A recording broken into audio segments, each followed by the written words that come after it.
नमस्कार दोस्तों, ग्रेनो न्यूज़ में आपका स्वागत है। आयुष मंत्रालय के द्वारा आयोजित जो प्रोग्राम हमारे और आपके शहर एक्सपो मार्ट में हुआ है, अभी हम वहाँ मौजूद हैं और यहाँ अभी हम बात करेंगे उस शख्सियत के साथ जिन्हें धरती मित्रा अवार्ड से सम्मानित किया गया है और अंडर 11 जो 11 किसानों का चयन हुआ था हमारे देश में, उसमें भी शामिल थे। तो अभी हम उनसे जानेंगे उनके बारे में और उनकी क्या रुचि है उसके बारे में जानेंगे।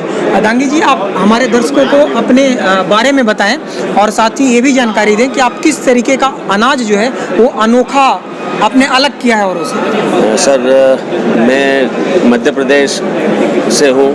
छोटा सा गांव मेरा बिस्टान, खरगोन जिला, पश्चिम निमाड़ कहा जाता है उसे, वहाँ से हूँ और जैविक तरीके से खेती कर रहा हूँ। और मुझे कहीं भी यूनिक या नई चीज़ दिखती है, मैं उसे वहाँ से उठाता हूँ और अपने खेतों में लगाकर सारे देश के किसानों तक भेजता हूँ। सारे देशों के कुछ आप हमें दिखाएंगे, जैसे आपका प्रोडक्ट, जैसे काला चना आप अभी दिखा रहे थे, हमारे दर्शकों को कुछ दिखाएं जरा प्रोडक्ट आप।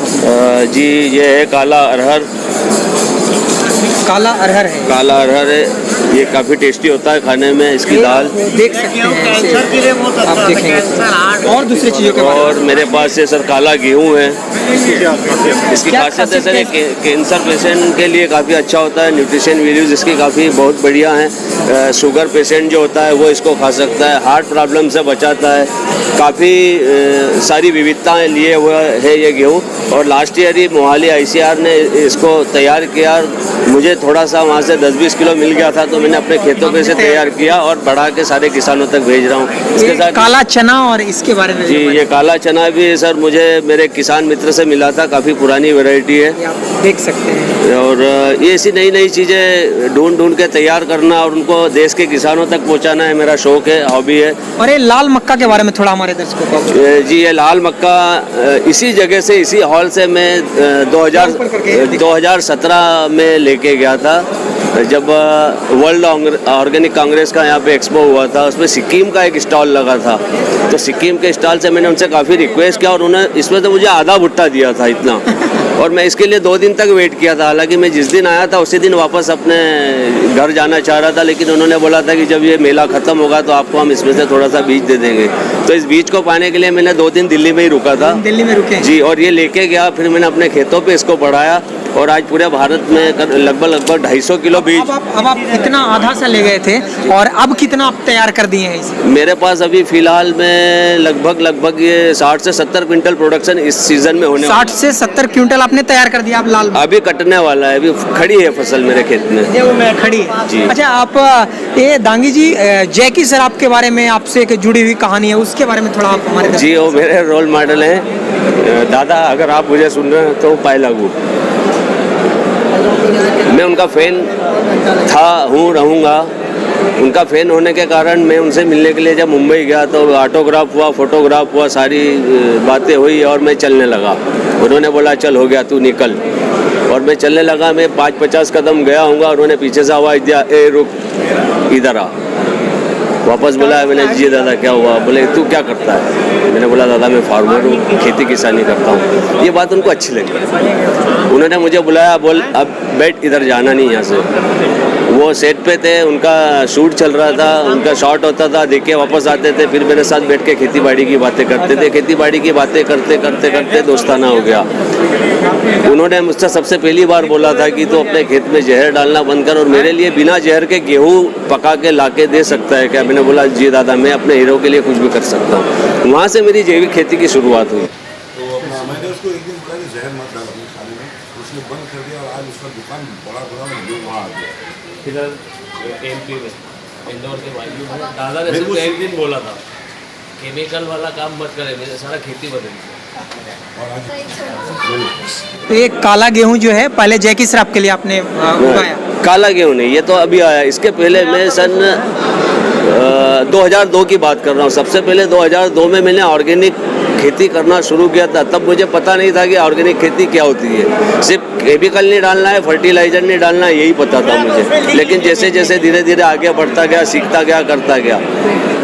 ये आपके क्षेत्र में आपके ऑर्गेनिक खेती करने के बाद कितना ऑर्गेनिक फार्मिंग को बढ़ावा मिल रहा है? जी बढ़ रहा है काफ़ी। लोग जब लोग नया नया काम करते हैं तो लोग उसे पागल कहते हैं, तो मैं भी पागलों की गिनती में था। कितने लोगों ने आपको पागल कहा? कई लोगों ने जो कोई एक रोचक कहानी तो होगा जब लगा होगा आपको भी कि क्या कर रहा हूँ मैं भी, मुझे समझ नहीं आ रहा है। मैं अपना काम कर रहा था, मैं यहाँ तक कि मेरे खेत की लेबर ही मुझे कहने लगती थी कि भैया तो सटिया गया है कम उम्र में, कि उनको बोलता था कि नीम का पत्ता तोड़ के लाओ, सीताफल का पत्ता तोड़ के लाओ, ये अकाव का पत्ता तोड़ के लाओ, अभी इसको कूटो, फिर इसको पानी में गलाओ, इसको गोमूत्र में डालो। तो लेबर भी कहते थे भैया ये क्या करवा रहे हो। और गाँव के आजू बाजू वाले जो दोस्त लोग हैं, जो मिलने जुलने वाले हैं, वो भी यही कहते थे कि यार तू ये कौन सी खेती कर रहा है। आपके साथ अब युवा भी जुड़ने लगे हैं, हर्षदीप आपके साथ जुड़ गए हैं, तो इनके जैसे और भी युवा जुड़ रहे हैं या क्या प्रोसेस है इन और युवाओं को आकर्षित करने के लिए? क्योंकि आज के युवा किसानी से दूर भाग रहे हैं, उसके लिए क्या कहेंगे? मैं ये कह रहा हूँ कि अब युवा खेती की तरफ ज़्यादा आकर्षित हो रहे हैं, क्योंकि लग रहा है ना उन लोगों को भी कि अच्छा काम है, ऑर्गेनिक फार्मिंग से बढ़िया कोई काम हो ही नहीं सकता देश सेवा के लिए।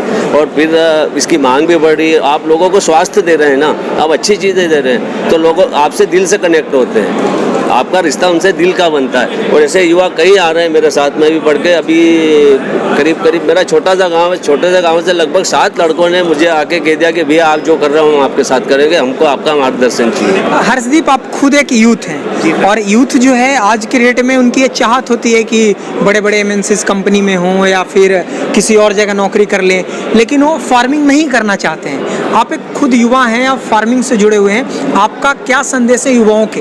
सर मैं खुद सिविल इंजीनियर हूँ, बट मैं लास्ट ईयर ही मैं ग्रेजुएट हुआ हूँ, बट मेरा इंटरेस्ट शुरू से ही बिजनेस और एक समाज सेवी कार्यों में रहा है। तो मैं वो सारा छोड़कर और जैविक खेती को बढ़ावा देने के लिए युवाओं को हम एक एनजीओ के द्वारा काम कर रहे हैं। रिसेंटली हमने औचित्य फाउंडेशन के नाम से एक एनजीओ रजिस्टर किया है, जिससे युवाओं को हम लोग स्कूल्स में जाकर ट्रेनिंग दे रहे हैं, इसके बारे में जागरूकता फैला रहे हैं। इसमें बहुत सारे बच्चे इंटरेस्टेड है जो हमारे उनके पेरेंट्स को जाकर घर पे बता रहे हैं कि पापा ये जैविक करिए, इसमें जहर नहीं होता है, हमारे स्वास्थ्य के लिए बढ़िया है। इस तरह से जागरूकता आ रही है। अलग अलग प्रतियोगिताओं का आयोजन प्लस सेमिनार्स का आयोजन करके, इस टाइप से फेयर्स में स्टॉल करके हम लोग सारी इसकी जागरूकता फैला रहे हैं, और हमें बहुत पॉजिटिव रिप्लाई मिल रहा है। अभी ऑल ओवर रिप्लाई मिल रहा है और बिल्कुल मिलना भी चाहिए। तो इस तरीके से अभी हमने जाना कि किस तरीके से ऑर्गेनिक फार्मिंग करके एक बेहतर भविष्य और एक बेहतर स्वास्थ्य उपलब्ध करवा पा रहे हैं, जिनसे आम लोगों को आज कैंसर, डायबिटीज़ इस तरीके की बीमारियां कई लोगों को हो गई है, और आने वाले समय में लोग इससे ग्रसित भी हो जाते हैं। तो उससे बचने के लिए ऑर्गेनिक फार्मिंग जो है एक महत्वपूर्ण हथियार है उससे बचाव के लिए। तो उस तरीके की अगर फार्मिंग कर रहे हैं तो हमारे लिए, आपके लिए और देश के लिए सबसे बेहतर काम है। साथ ही युवा भी एग्रीकल्चर से जुड़े तो यह भी एक बेहतर पहल होगा। आप इसी तरीके से जुड़ रहे हैं ग्रैंड न्यूज़ के साथ। आगे की अधिक खबरों के लिए और एक्सपो मार्ट से जुड़ी हुई सारी खबरें आपको ग्रैंड न्यूज़ से मिलता रहेगा। आप हमारे चैनल को सब्सक्राइब जरूर कर लें। धन्यवाद।